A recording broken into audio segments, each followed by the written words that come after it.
Hi అండి, అందరికీ నమస్కారం అండి. ఈరోజు మన వీడియోలో టాపిక్ వచ్చేసి గ్యాస్ సిలిండర్ బుకింగ్పై కొత్త రూల్స్. ఇక నుండి ఇలాగే తీసుకోవాలనే అప్డేట్ అయితే రావడం జరిగింది. ఇక దీనికి సంబంధించి మరింత సమాచారాన్ని మన వీడియోలో పూర్తిగా తెలుసుకుందాం. వీడియోని ఎక్కడా స్కిప్ చేయకుండా పూర్తిగా చూడండి, అప్పుడే మనకు మరింత సమాచారం తెలుస్తుంది. లేట్ చేయకుండా టాపిక్లోకి వెళ్దామా? వీడియో నచ్చినట్లయితే లైక్ చేయండి మరియు సబ్స్క్రైబ్ చేసుకోండి. ఇక గ్యాస్ వినియోగదారులకు బిగ్ అలర్ట్. మీరు ఎల్పిజి గ్యాస్ సిలిండర్ బుక్ చేసుకుంటున్నారా? అయితే ఒక్క నిమిషం ఆగండి. ముందు ఈ విషయాలను తెలుసుకోండి, ఎందుకంటే కేంద్ర ప్రభుత్వం సిలిండర్ బుకింగ్స్ విషయంలో భారీ మార్పులు చేసింది. ఈ కొత్త నిబంధనలు మే 1వ తేదీ నుంచి అమల్లోకి రాబోతున్నట్లు తెలుస్తుంది. కొత్త నిబంధనల ప్రకారం పట్టణాల్లో సిలిండర్ బుకింగ్కు 25 రోజుల గ్యాప్ తప్పనిసరి చేయబోతున్నారని తెలిసింది. అదేవిధంగా ఓటీపీ ఆధారిత డెలివరీని శాశ్వతం చేస్తారు. కాబట్టి ఖచ్చితంగా ఓటీపీ వచ్చి తీరాలి, లేదంటే సిలిండర్ ఇవ్వరు. ఇక పశ్చిమాసియాలో ఉద్రిక్తల కారణంగా ఇండియన్ చమురు కంపెనీలు అమెరికా నుంచి ఎల్పీజీని దిగుమతి చేసుకుంటున్నాయి.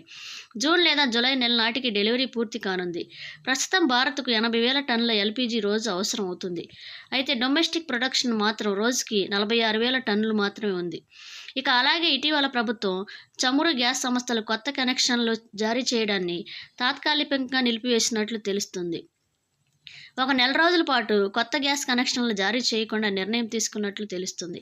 అయితే ఇది తాత్కాలిక నిలిపివేత మాత్రమేనని, ఒకసారి దేశంలో పరిస్థితులు సద్దుమణిగిన తర్వాత ఈ నిబంధనలు తొలగిస్తామని అధికారులు చెబుతున్నారు. ఇదిలా ఉంటే మరో పెద్ద షాకింగ్ వార్త ఏమిటంటే, వచ్చే నెల ప్రారంభం నుంచి మళ్లీ వంట గ్యాస్ ధరలు పెరిగే అవకాశం ఉన్నట్లు తెలుస్తుంది. ప్రస్తుతం దేశంలోని పలు రాష్ట్రాల్లో అసెంబ్లీ ఎన్నికలు జరుగుతున్నాయి. చివరి దశలో పశ్చిమ బెంగాల్ రాష్ట్రంలో ఈ నెల 29వ తేదీ నుండి పోలింగ్ జరగనుంది. దీంతో 5 రాష్ట్రాలకు సంబంధించి ఎన్నికల ప్రక్రియ పూర్తి కానుంది. ఎన్నికల ప్రక్రియ పూర్తి కానున్న నేపథ్యంలో మే 1వ తేదీ నుంచి గ్యాస్ ధరలు మళ్లీ పెరిగే ఛాన్స్ ఉందని ప్రచారం జరుగుతుంది. దీనిపై అధికారికంగా ఏ ప్రకటన చేయకపోయినా ప్రతి నెల 1వ తేదీన గ్యాస్ సిలిండర్ ధరలను ప్రభుత్వ రంగ చమురు కంపెనీలు నిర్ణయిస్తానని, దీంతో మే 1వ తేదీన బాంబు లాంటి వార్త వినాల్సి వస్తుందేమో అనే ఆందోళన పేద మధ్యతరగతి వర్గాల ప్రజలు అనుకుంటున్నారు.